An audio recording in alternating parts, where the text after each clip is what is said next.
doing well. I am slightly under the weather, but we're going to power through it. Apologies to whoever gets this mic after me. Yes, I thought I had 20 minutes. I think I only have 15, so we're just going to dive right in and get started.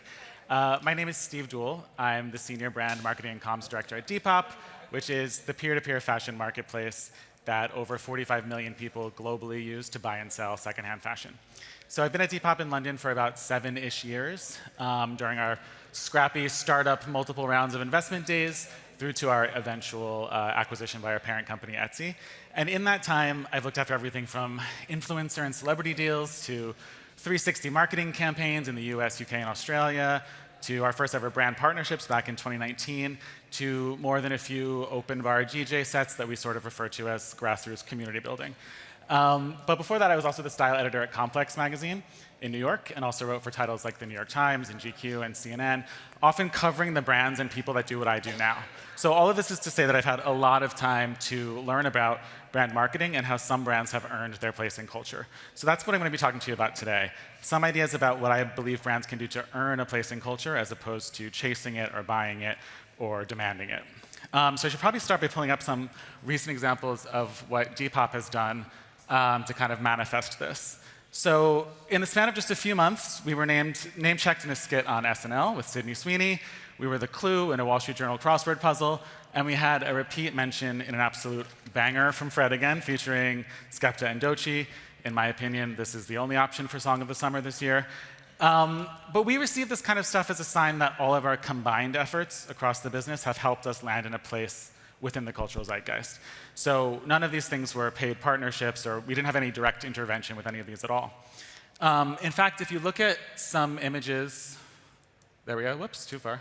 Some images from our most recent campaign, this we deployed all across New York City. So these are images of actual New Yorkers shot on location. This is just a sample. There were a cast of about 15 or so. And they were accompanied with very functional messaging about how we don't charge selling fees and that we're generally very easy to use and offer a better alternative to shopping retail. But the campaign is great, and we also supplemented it with a bunch of on-the-ground activations and things like that to reach a bunch of different parts of our community there. But in isolation, for a brand that isn't yet a household name, this campaign is a far cry from anything that might suggest we currently enjoy regular surprise Google alerts. So that is, in essence, at the crux of what I want to talk about today, how we kind of connect those two things. So let's first do a little contextualization. So our core audience is millennials and Gen Z. Those two cohorts make up about 50% of the global population and something like 40% of the global spending power. So that's like 24 trillion US dollars. Boomers and Gen Z still spend disproportionately to their population size, probably just to rub it in our faces that they still can. But in general, courting millennials and Gen Z is the focus many consumer brands looking to grow their business today. Save, of course, for those few who have the pockets deep enough and the foresight long enough to already stare into the wide eyes of Gen Alpha. I mean, I don't know what twists and turns are to come in the next 5 to 10 years that Gen Alpha will have to face to sort of shape their perspective and their consumer behaviors, or how much money our incoming AI overlords will allow us to spend. But for now, we're just locking in on millennials and Gen Z. So there's a tremendous amount of research out there that despite, there's a lot of difference between these two generations despite how close they are in age. So there's just as much information also about how complicated and crowded and fractured the media landscape has become for anyone trying to compete for share of voice or share of attention or, ideally, share of wallet. As anyone, I don't know if anyone here works at a media agency, but if you talk to anyone who can, you can sort of think about just the sheer scale of that. So if you were to write down all of the different channels that you can use to reach a Gen Z or millennial audience in 2025, it would sort of, you'd wind up with something that looks like the menu at the Cheesecake Factory. That is an American reference, but for the Brits in the room, suffice it to say the Cheesecake Factory has no less than 12 different options listed under one section alone called glam burgers.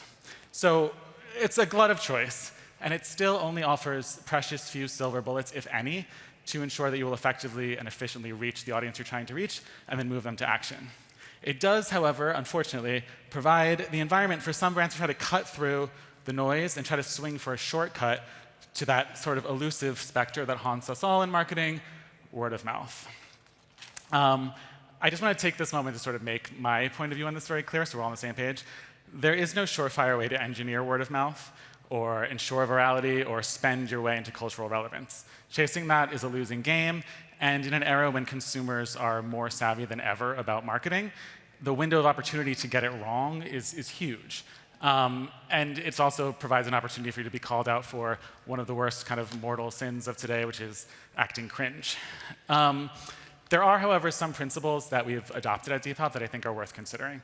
So you can't engineer cultural relevance, but you can set your brand up for possible success in that regard, and at the very least, get out of the way of allowing it to happen. This first principle is not new, but I think it is important to talk about. It's just really knowing your audience. Audience segmentation is a standard practice, but I will offer a few of my own thoughts on this topic.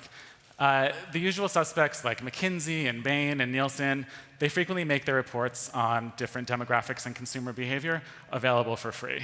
And generally, these provide insight about broad strokes trends that are accepted as kind of industry truisms. So it's good to have a working understanding of those findings, but a pro tip also for any marketing newbies in the room, if you think you'll have a problem convincing internal stakeholders of some kind of proposal you have, just pop in a reference to a statistic from one of these free reports, and it will really lend an air of gravitas to what you're trying to do. But anyway, I think proprietary research is an investment that's worth protecting within your marketing budget. One thing I've noticed about the proposals that we've seen come in from research partners, like external partners that we work with, is they're centered around building out personas within your target audience. Who is this person? Where do they like to eat? Where do they want to go on vacation? That sort of thing. It's valuable information, not just for marketing teams, but for everyone in the business. But for our work that we all do, it's notable that not a lot of the questions were directly about marketing. I think the conventional wisdom here is sort of that people say we don't ask people about marketing because people don't typically know what it is about marketing that's effective, that draws them or leads them to take action. But there's also a lot of information that shows, as I just mentioned, that Gen Z and millennials in particular are more savvy than ever about how they consume brand content. So why not trust that and just straight up ask people what type of campaign they want to see from your brand? We at Depop did that recently, and I think it worked out pretty well. We are really happy with our success in the US. We're the fastest growing fashion resale platform in the States now, and we've been having tremendous amount of month-over-month growth. So we also found out that more and more older people in the States were starting to kind of experiment with resale over retail, and we really wanted to grasp and grab hold to that audience. So we straight up just asked, what do you want to learn about marketing from Depop? And in doing so, we provided our marketing and brand team with clear, actionable direction about where they should be focusing their attention. We didn't have to kind of conclude based on feedback. We just got this information and still obviously applied our own kind of point of view to it and did some sense checking. But largely, it was things like, do you care about the age of people that we cast in campaigns? If we had a block party in your town, would you come? Do you have a personal view on font? I mean, things that were very practical, but things that were kind of bigger picture. And it's become a really useful tool for us to use in addition to the audience segmentation. It's affirming. It also allowed us to kind of dismiss some of our preconceived notions that we had. And then, in turn, provided us a foundation to help define our place in the wider cultural conversation, which is this next principle about knowing your place in the cultural conversation. There's an idea that I like to think about when discussing the cultural relevance of any given brand, which is that we don't always need to be the fire when we can much more naturally be the fuel. To be honest, that is a little bit more catchy, and I probably should have put that on the slide, but here we are.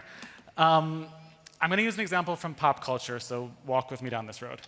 The singer Lorde recently dropped the second single from her new album, a song called Man of the Year.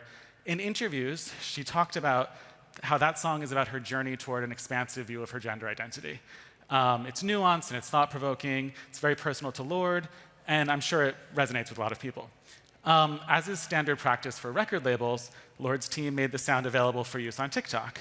But instead of using a snippet of the song to make content about the subject matter Lorde had discussed and had written the song about, excuse me, legions of TikTok creators latched onto the central lyrics. I won't sing it, but it's let's hear it for the Man of the Year. And instead made content and used that as a backing track to talk about terrible experiences dating or interacting with men. So that in turn then inspired other creators to do the same. So it's peak TikTok irony. Some of it was funny and silly, some of it was kind of dark and disturbing, but it has become arguably the most viral part of Lord's album rollout, and may well end up sort of defining this cultural moment of when her fans first encountered this music. So to put it in perspective, the last time I checked, the song Man of the Year had 23 million streams on Spotify, but just the top 5 videos that I found with a cursory search on TikTok had 12.5 million views. So I'm confident in saying that wouldn't have happened if Lorde or her label had tried to make it happen and tried to set up a challenge to talk to people about this. Lorde's song was the fuel, and the reaction it inspired, which had little to do with the song's subject matter, is the fire. So the point I'm trying to make is you should hire Lorde as your creative director. But the actual point I'm trying to make is Lorde knows her job is to create thoughtful, personal music. Our job is to communicate our brand's USP in thoughtful, creative ways. We don't need to try to step outside of that and force our way into any given trend or opportunity that we may identify. If you focus on telling your brand story in an engaging way, you invite others to identify on their own which piece of that creative output resonates with them, and then use that as a springboard, which will in turn inspire others. You're making the space for the public to build your relevance for you. You're not forcing it upon them. So hopefully that detour into like New Zealand pop stars made sense. But it is related to point number 3, which is you gotta be very online.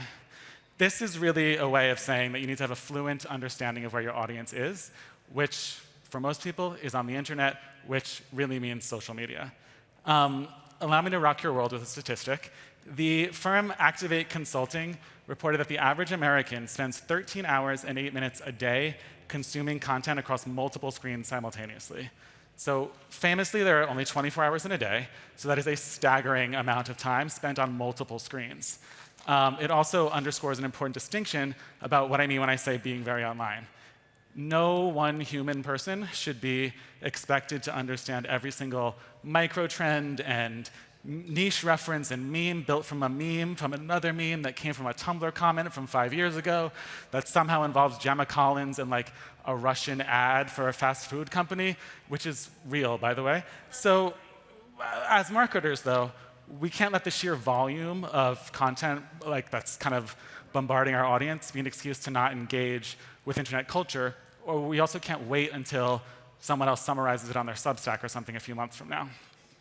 We need to be immersed in the same world where our audience is, but it's more about having an understanding of the mindset and the sensibility that undermines it as opposed to like trying to learn every single thing.